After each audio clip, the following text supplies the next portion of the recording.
ഈശോ മിശിഹായ്ക്ക് സ്തുതിയായിരിക്കട്ടെ. ആദ്യമേ തന്നെ എൻ്റെ ഈശോയ്ക്കും പരിശുദ്ധ അമ്മയ്ക്കും കോടാനുകൂടി നന്ദി പറയുന്നു. അമ്മയുടെ പ്രത്യക്ഷീകരണത്തിൻ്റെ സാക്ഷിയാക്കി ഈ പരിശുദ്ധ അൾത്താരയിൽ നിന്ന് ഈശോയുടെ നാമം മഹത്വപ്പെടുത്താനായിട്ട് എന്നെ അനുഗ്രഹിച്ചതിന്. എൻ്റെ പേര് ജിനി, ഞാൻ ചങ്ങനാശ്ശേരിയിൽ നിന്ന് വരുന്നു. എൻ്റെ ഇടവക പായിപ്പാട് ലൂർദ് മാതാ ചർച്ചാണ്. ഞാൻ ആദ്യമായിട്ട് ഉടമ്പടി എടുത്തത് 2023 സെപ്റ്റംബർ 9 ഞാനൊരു നേഴ്സാണ്. എനിക്കൊരു ഗവൺമെൻറ് ജോലി ലഭിക്കണമെന്ന് വലിയ ആഗ്രഹമായിരുന്നു. ഞാനൊരു 2013 മുതൽ ഇങ്ങോട്ടുള്ള എല്ലാ സ്റ്റാഫ് നേഴ്സിൻ്റെ PSC എക്സാംസ് എല്ലാം അറ്റൻഡ് ചെയ്യുമായിരുന്നു. ഏറ്റവും നല്ല കോച്ചിങ് സെൻറ്ററൊക്കെ തിരഞ്ഞെടുത്ത് ഒത്തിരി ഹാർഡ് വർക്ക് ചെയ്തൊക്കെ ഞാൻ പഠിച്ച് എക്സാം എഴുതിയിട്ടുണ്ട്. എങ്കിലും ഒരു റാങ്ക് ലിസ്റ്റിൽ പോലും എൻ്റെ പേര് വന്നിട്ടില്ല. അങ്ങനെ എൻ്റെ കഴിവുകൊണ്ട് ഇനി എനിക്കൊരു ജോലി കിട്ടില്ല എന്ന് ഉറപ്പായപ്പോഴാണ് ഞാനിവിടെ വന്ന് ഉടമ്പടി എടുക്കുന്നത്.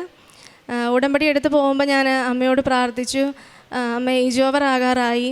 അപ്പോൾ ഞാൻ ഒരു എക്സാമിന് നോട്ടിഫിക്കേഷൻ വന്ന അതിൻ്റെ എക്സാമിൻ്റെ 2 മാസം മുന്നാണ് ഞാനിവിടെ വന്ന് ഉടമ്പടി എടുക്കുന്നത്. അപ്പോൾ അതുകൊണ്ട് ഈ എക്സാമിൻ്റെ റാങ്ക് ലിസ്റ്റിൽ എന്നെ ഉൾപ്പെടുത്തി എനിക്കൊരു ജോലി തന്ന് അനുഗ്രഹിക്കണമെന്ന് പ്രാർത്ഥിച്ചിട്ടാണ് ഞാൻ ഇവിടുന്ന് പോകുന്നത്. അങ്ങനെ എക്സാം വന്നു. എക്സാമിന് കാശുരൂപവും നേർച്ച വസ്തുക്കളെല്ലാം ഉപയോഗിച്ചാണ് പോയത്. എക്സാമിൻ്റെ റിസൾട്ട് വന്നപ്പോൾ എൻ്റെ മാർക്ക് കട്ട് ഓഫ് മാർക്കിലും താഴെയായിരുന്നു. ജനറൽ കാറ്റഗറി ആയതുകൊണ്ട് എനിക്ക് റിസർവേഷനൊന്നും ഉണ്ടാവില്ല എന്ന് ഞാൻ വിചാരിച്ചപ്പോൾ PSC ഓഫീസിൽ നിന്ന് വിളിച്ചിട്ട് EWSൻ്റെ സർട്ടിഫിക്കറ്റിനെ പറ്റി പറഞ്ഞു. അങ്ങനെ ഞാനതിന് അപ്ലൈ ചെയ്യാനായിട്ട് പോയി. വില്ലേജ് ഓഫീസിൽ ചെന്നപ്പോൾ ഓഫീസിന് പുറത്ത് വിശുദ്ധ ഉപ്പിട്ട് പ്രാർത്ഥിച്ചിട്ടാണ് ഞാൻ അകത്ത് കയറുന്നത്. അങ്ങനെ സമയച്ചുരുക്കത്തിൻ്റെ അമ്മ സമയച്ചുരുക്കത്തിൽ എനിക്ക് ഒത്തിരി കയറി ഇറങ്ങി നടക്കേണ്ടതായിട്ടൊന്നും വന്നില്ല. എനിക്ക് പെട്ടെന്ന് തന്നെ സർട്ടിഫിക്കറ്റ് കിട്ടി അപ്ലോഡ് ചെയ്യാനായിട്ട് സാധിച്ചു. അത് കഴിഞ്ഞ് ഞാൻ വെരിഫിക്കേഷന് പോകുമ്പോഴും ഇൻ്റർവ്യൂവിന് പോയപ്പോഴെല്ലാം PSC ഓഫീസിൽ വിശുദ്ധ ഉപ്പിട്ട് വിശ്വാസപ്രമാണം ചൊല്ലി പ്രാർത്ഥിച്ചു. അങ്ങനെ റാങ്ക് ലിസ്റ്റ് വന്നപ്പോഴത്തേക്കും സപ്ലിമെൻ്ററി ലിസ്റ്റിൽ EWS കാറ്റഗറിയിൽ 3ാമത്തെ റാങ്ക് നൽകി ഈശോയും അമ്മ എന്നെ അനുഗ്രഹിച്ചു. അങ്ങനെ ഞാൻ ഉടമ്പടിയിൽ വിശ്വസ്തയോടുകൂടി തന്നെ മുന്നോട്ട് പോയി. ഞാൻ സാക്ഷ്യങ്ങളിലൊക്കെ ഡേറ്റ് ഇട്ട് പ്രാർത്ഥിക്കുന്നത് കേട്ടപ്പോൾ ഞാനും അമ്മയോടൊരു ഡേറ്റ് പറഞ്ഞു.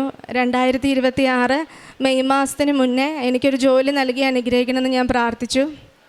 അപ്പോഴും എനിക്ക് അറിയില്ല, ഇത്രയും കുറച്ച് സമയമുള്ളൂ, അതിനുള്ളിൽ ജോലി കിട്ടുമെന്നൊന്നും അറിയില്ല. എങ്കിലും മനുഷ്യർക്ക് അസാധ്യമായത് ദൈവത്തിന് സാധ്യമാണല്ലോ. അങ്ങനെ പ്രാർത്ഥിച്ച് മുന്നോട്ട് പോയി.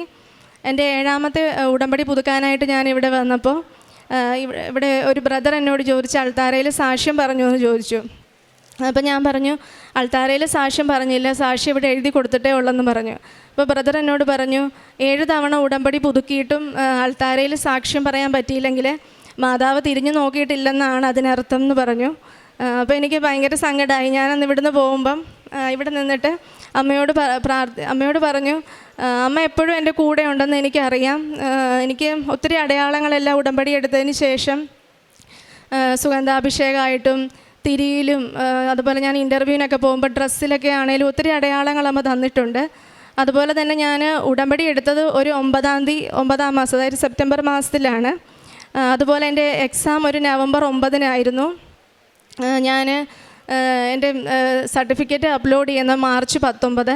പിന്നെ എൻ്റെ ഇൻ്റർവ്യൂ ഓഗസ്റ്റ് 29 ഞങ്ങളുടെ റാങ്ക് ലിസ്റ്റ് വരുന്നത് ഒരു ഡിസംബർ 9 അങ്ങനെ എല്ലാത്തിലും 9 എന്നുള്ളൊരു ഡേറ്റ് ഉണ്ട്. അപ്പോൾ ഞാൻ അമ്മയോട് പറഞ്ഞു, അമ്മേ, ഞാൻ 9ാമത്തെ ഉടമ്പടി പുതുക്കുമ്പോൾ എനിക്ക് ഈ അൾത്താരയിൽ നിന്ന് എൻ്റെ അപ്പോയിൻമെൻറ്റ് ഓർഡറുമായിട്ട് സാക്ഷ്യം പറയാനായിട്ട് അമ്മ അനുഗ്രഹിക്കണം, ഈശോയിൽ നിന്ന് എനിക്കൊരു ജോലി വാങ്ങിത്തരണമെന്ന് പ്രാർത്ഥിച്ചു പോയി.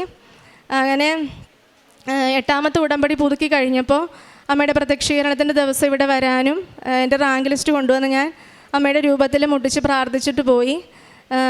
ആ മാസം തന്നെ എനിക്ക് ബഹുമാനപ്പെട്ട ജോസഫ് അച്ഛൻ്റെ ബ്ലെസ്സിങ് കിട്ടി. അങ്ങനെ ഡിസംബർ കഴിഞ്ഞ് ജനുവരിയും ഫെബ്രുവരി ആദ്യമൊക്കെ ആയിട്ടും ജോലിയുടെ കാര്യത്തിലൊരു തീരുമാനമായില്ല. അപ്പോൾ ഫെബ്രുവരി 28 എൻ്റെ 9ാമത്തെ ഉടമ്പടി പുതുക്കേണ്ടത്. ഞാൻ കൃത്യമായിട്ട് വന്ന് ഉടമ്പടി പുതുക്കുന്ന ആളാണ്. അപ്പം ഫെബ്രുവരി ആദ്യമൊക്കെ ആയപ്പോൾ ഞാൻ അമ്മയോട് പറഞ്ഞ്, കുഴപ്പമില്ല, എനിക്ക് ഈശോയ്ക്കും അമ്മയ്ക്കും എപ്പോഴാണോ ഇഷ്ടം അന്നേരം ജോലി തന്നാൽ മതി.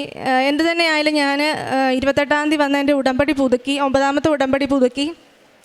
ഞാൻ മുന്നോട്ടും ഉടമ്പടിയിൽ തന്നെ ജീവിക്കുമെന്ന് ഞാൻ അമ്മയോട് പറഞ്ഞു. അങ്ങനെ ഇരിക്കുമ്പോൾ ഫെബ്രുവരി 18 എനിക്ക് ഒരു ആക്സിഡൻ്റ് ഉണ്ടായി. അതും ദൈവാനുഗ്രഹത്താലും അമ്മയുടെ സംരക്ഷണത്താലും നിസ്സാരമായ പരിക്കുകൾ മാത്രമേ ഉണ്ടായിരുന്നുള്ളൂ. എൻ്റെ കാലിൻ്റെ ലിഗമെൻറ്റിനൊരു പൊട്ടലുണ്ടായിരുന്നുകൊണ്ട് എനിക്ക് അന്ന് റെസ്റ്റ് എടുക്കാൻ ഡോക്ടർ പറഞ്ഞുകൊണ്ട് എനിക്ക് ആ 28-ാം തീയതി ഇവിടെ വരാനോ ഉടമ്പടി പുതുക്കാനൊന്നും പറ്റിയില്ല. അപ്പോൾ എനിക്ക് അതിലൊരു വിഷമം ഉണ്ടായിരുന്നു. ഞാൻ മാർച്ച് ഫസ്റ്റ് വീക്ക് ഓൺലൈനായിട്ട് എൻ്റെ ഉടമ്പടി പുതുക്കി. അങ്ങനെ മാർച്ച് 9 ആയപ്പോഴത്തേക്ക് ഞാൻ ഒട്ടും പ്രതീക്ഷിക്കാതെ ഒരു 14 വേക്കൻസി ഞങ്ങളുടെ ലിസ്റ്റിന് കിട്ടും. അതിൽ 14-ാമത്തെ ആളായിട്ട് എന്നെയും ഉൾപ്പെടുത്തി എൻ്റെ ഈശോയും അമ്മ മാതാവും അനുഗ്രഹിച്ചു. അങ്ങനെ മാർച്ച് 28-ന് എൻ്റെ അഡ്വൈസ് പ്രൊഫൈലിൽ വന്നു. അപ്പോഴും എനിക്ക് ഇവിടെ വന്ന് നന്ദി പറയണമെന്ന് ഞാൻ ആഗ്രഹിച്ചു. പക്ഷേ അപ്പോൾ എനിക്കൊരു സിവിയറായിട്ടൊരു ബ്ലീഡിങ് വരുവും ചെറുതായൊരു സർജറി ചെയ്യേണ്ടതായിട്ട് വന്നു. അതുകൊണ്ട് അപ്പോഴും എനിക്കിവിടെ വരാൻ പറ്റിയില്ല. അങ്ങനെ ആ സമയം അപ്പോഴത്തേക്കും എൻ്റെ അപ്പോയിൻമെൻറ്റ് ഓർഡർ എൻ്റെ കയ്യിൽ കിട്ടി. ഇന്ന് ഞാൻ എൻ്റെ 9ാമത്തെ ഉടമ്പടി പുതുക്കിയിട്ടാണ് ഇപ്പോൾ ആൾത്താരിൽ നിന്ന് സാക്ഷ്യം പറയുന്നത്. നാളെയാണ് ഞാൻ ജോയിൻ ചെയ്യുന്നത്. അപ്പോൾ ഞാൻ അമ്മയോട് പറഞ്ഞായിരുന്നു ഞാൻ ജോയിൻ ചെയ്യുന്നതിന് മുമ്പ് ഇവിടെ വന്ന് അമ്മയ്ക്കും ഈശോയ്ക്കും നന്ദി പറഞ്ഞ് സാക്ഷ്യം പറയുമെന്ന്. നാളെ ഏപ്രിൽ 28-ാം തീയതിയാണ് ഞാൻ ജോയിൻ ചെയ്യുന്നത്. ഞാൻ അന്ന് അമ്മയോട് പറഞ്ഞത് എനിക്ക് മെയ് മാസം 2026 മെയ് മാസത്തിന് മുമ്പ് ഒരു ഗവൺമെൻറ് ജോലി തന്ന് അനുഗ്രഹിക്കണം എന്നാണ് ഞാൻ പ്രാർത്ഥിച്ചത്. അത് എൻ്റെ അമ്മ മാതാവ് എനിക്ക് ഈശോ വഴിയായിട്ട് സാധിച്ചു തന്നു. പരിശുദ്ധ അമ്മയുടെ മാധ്യസ്ഥത്തിലൂടെ ഈശോ എനിക്ക് തന്ന ഈ വലിയ അനുഗ്രഹത്തിന് ഞാൻ കോടാനുകൂടി നന്ദി പറയുന്നു. ഇതാണ് എൻ്റെ 1ാമത്തെ സാക്ഷ്യം. 2ാമത്തെ സാക്ഷ്യം എനിക്ക് ലഭിച്ചൊരു രോഗസൗഖ്യമാണ്. എൻ്റെ ലെഫ്റ്റ് ആക്സിലയിൽ ഒരു ചെറിയൊരു തടിപ്പ് പോലെ തോന്നി. അപ്പോൾ അത് കണ്ടപ്പോൾ തൊട്ട് ഞാൻ ഉടമ്പടി തൈലം പുരട്ടി പ്രാർത്ഥിക്കുമായിരുന്നു. അങ്ങനെ ഡോക്ടറെ കാണിച്ചപ്പോഴത്തേക്കും ആക്സിലയുടെയും ബ്രസ്റ്റിൻ്റെയും സ്കാൻ എടുക്കണമെന്ന് പറഞ്ഞു. അതിൻ്റെ കൂട്ടത്തിൽ എനിക്ക് ഹൈപ്പോതൈറോയിഡിസം ഉണ്ടായിരുന്നതുകൊണ്ട് തൈറോയിഡിൻ്റെ സ്കാനും കൂടെ എടുക്കാൻ ഡോക്ടർ പറഞ്ഞു. അങ്ങനെ സ്കാനിങ്ങിന് പോയപ്പോൾ കാശുരൂപം ഒക്കെ കൊണ്ടുപോയി വിശുദ്ധ ഉപ്പിട്ട് സ്കാനിങ്ങിൻ്റെ മെഷീൻ്റെ അടുത്ത് വിശുദ്ധ ഉപ്പിട്ടൊക്കെ പ്രാർത്ഥിച്ചു. അമ്മയോട് ഞാനൊരു അടയാളം ചോദിച്ചായിരുന്നു. അപ്പം സ്കാനിങ്ങിന് കയറി ഞാൻ ഡ്രസ്സ് ചേഞ്ച് ചെയ്യുന്ന റൂമിൽ എനിക്ക് നമ്മുടെ 2025 ഒക്ടോബർ മാസത്തിൽ നമ്മുടെ ജപമാല റാലിയുടെ പത്രം, പരിശുദ്ധ അമ്മയുടെ ഈ ഫുൾ പിക്ചറോടുള്ള പത്രം എനിക്ക് അമ്മ ഒരു അടയാളമായിട്ട് തന്നു. അമ്മ എൻ്റെ കൂടെയുണ്ട്, അമ്മ സഞ്ചാരി മാതാവാണല്ലോ, അമ്മ കൂടെ ഉണ്ടെന്നുള്ളൊരു അടയാളം എനിക്ക് തന്നു. അങ്ങനെ സ്കാനിങ് കഴിഞ്ഞ് റിപ്പോർട്ട് വന്നപ്പോഴത്തേക്കും എൻ്റെ ആക്സിലയുടെ ബ്രസ്റ്റിൻ്റെ സ്കാനിൽ യാതൊരു കുഴപ്പവുമില്ല, ഒരു മാരക രോഗങ്ങളുമില്ല, കൊഴുപ്പടിഞ്ഞതാണെന്ന് ഡോക്ടർ പറഞ്ഞു. പക്ഷേ തൈറോയിഡിൻ്റെ സ്കാനിൽ എനിക്ക് തൈറോയിഡിൽ 2 മുഴയുണ്ട്. അതുപോലെ തന്നെ അതിനോട് ചേർന്നുള്ള ലിംഫ് നോഡ് ഒരു ക്യാൻസറസ് ആയിട്ടാണ് തോന്നുന്നത്. റിപ്പോർട്ടിലുണ്ടായിരുന്ന മെറ്റാസ്റ്റാറ്റിക് ലിംഫഡിനോപ്പതി എന്നാണ്. അപ്പോൾ ഡോക്ടർ എന്നോട് അപ്പം തന്നെ പറഞ്ഞ് എത്രയും പെട്ടെന്നൊരു ഓൺകോ സർജനെ കാണണമെന്ന് പറഞ്ഞു. ഞാൻ ഉടമ്പടിയിലായതുകൊണ്ട് എനിക്കപ്പോൾ തോന്നിയത് ഏറ്റവും ആദ്യം എൻ്റെ അമ്മയുടെ അടുത്ത് വന്ന് പറയണമെന്നാണ്. അങ്ങനെ ഞാനിവിടെ ഏറ്റവും അടുത്ത ദിവസം തന്നെ ഇവിടെ കൃപാസനത്തിൽ വന്നു. അമ്മയോട് കരഞ്ഞ് പ്രാർത്ഥിച്ചു, എനിക്ക് മാരകമായ ഒരു അസുഖങ്ങളും വരുത്തല്ലേ എന്ന് പ്രാർത്ഥിച്ചു. അന്ന് തന്നെ എനിക്ക് അച്ഛന് ബഹുമാനപ്പെട്ട ജോസഫ് അച്ഛൻ്റെ ബ്ലെസ്സിങ് കിട്ടി. അച്ഛൻ അൾത്താരെ വെച്ച് സൈത്ത് പൂശി എൻ്റെ തൊണ്ടയിൽ പൂശി പ്രാർത്ഥിച്ചു. അതിനുശേഷം ഞാൻ ഡോക്ടറെ കണ്ടു, ബയോപ്സി എടുത്തു. ബയോപ്സി എടുത്തപ്പോഴേക്കും അതിൽ യാതൊരു ക്യാൻസർ സെല്ലും ഇല്ല, ഒരു കുഴപ്പവും ഇല്ലെന്ന് റിപ്പോർട്ട് വന്നു. എങ്കിലും ഡോക്ടർ പറഞ്ഞു ഒന്നുകൂടി കൺഫേം ചെയ്യാനായിട്ടൊരു MRI സ്കാൻ കൂടി ചെയ്യണമെന്ന് പറഞ്ഞ്. അങ്ങനെ അത് ചെയ്തപ്പോഴും എൻ്റെ ലിംഫ് നോഡിന് യാതൊരു കുഴപ്പങ്ങളുമില്ല. അതുപോലെ 2 മുഴയുണ്ടെന്ന് പറഞ്ഞത് അത് 1 മുഴ മാത്രമേ ഉള്ളൂ. അതും ആദ്യത്തെ സ്കാനിങ്ങിലേക്കാളും തീരെ സൈസ് കുറവായിട്ടാണ് കണ്ടത്. അപ്പോൾ ഡോക്ടർ പറഞ്ഞ് ഇപ്പോൾ സർജറി ഒന്നും ചെയ്യേണ്ട, ഒരു കുഴപ്പവും ഇല്ല. അതും എൻ്റെ ഈശോയും അമ്മ എനിക്ക് സൗഖ്യം തരുമെന്ന് ഞാൻ പൂർണ്ണമായിട്ടും വിശ്വസിക്കുന്നു. എനിക്ക് ലഭിച്ച ഈ രോഗസൗഖ്യത്തിന് ഒത്തിരി നന്ദി പറയുന്നു. പ്രേക്ഷിത പ്രവർത്തനമായിട്ട് ഞാൻ ചെയ്യുന്നത് എല്ലാ മാസവും ഇവിടെ വന്ന് 2 കെട്ട് പത്രം വാങ്ങിച്ച് ബസ് സ്റ്റാൻഡും ഗവൺമെൻറ് ഹോസ്പിറ്റലിലെല്ലാം പ്രാർത്ഥിച്ച് വിശ്വാസ പ്രമാണം ചൊല്ലി പ്രാർത്ഥിച്ച് എല്ലാവർക്കും കൊടുക്കും. പിന്നെ വിശേഷവിധിയായിട്ട് ചെയ്യുന്ന ഞാൻ PSC എക്സാമിന് പോയിക്കൊണ്ടിരുന്നപ്പോൾ ഞാൻ ഇവിടുന്ന് പത്രം വാങ്ങിച്ചുകൊണ്ട് പോകും. അതിൽ പ്രത്യക്ഷീകരണ പ്രാർത്ഥന പ്രിൻ്റ് ഔട്ട് എടുത്ത് പിൻ ചെയ്ത്, അതുപോലെ തന്നെ ആദ്യമൊക്കെ ഞാൻ വചനങ്ങൾ പത്രത്തിൽ എഴുതുമായിരുന്നു. പിന്നെ ആയപ്പോൾ ഞാനൊരു ചെറിയ പീസ് പേപ്പറിൽ വചനങ്ങൾ എഴുതി അത് പത്രത്തോടൊപ്പം പിൻ ചെയ്ത് തൈലം പൂശി വിശ്വാസ പ്രമാണം ചൊല്ലി പ്രാർത്ഥിച്ച് ഞാൻ ഉടമ്പടി വന്നതിന് ശേഷമാണ് ഞാൻ ആദ്യമായിട്ട് ഈ റാങ്ക് ലിസ്റ്റിൽ വരുന്നതെന്ന് പറഞ്ഞ് എൻ്റെ അനുഭവം പറഞ്ഞ് ഞാൻ പത്രം കൊടുക്കുമായിരുന്നു.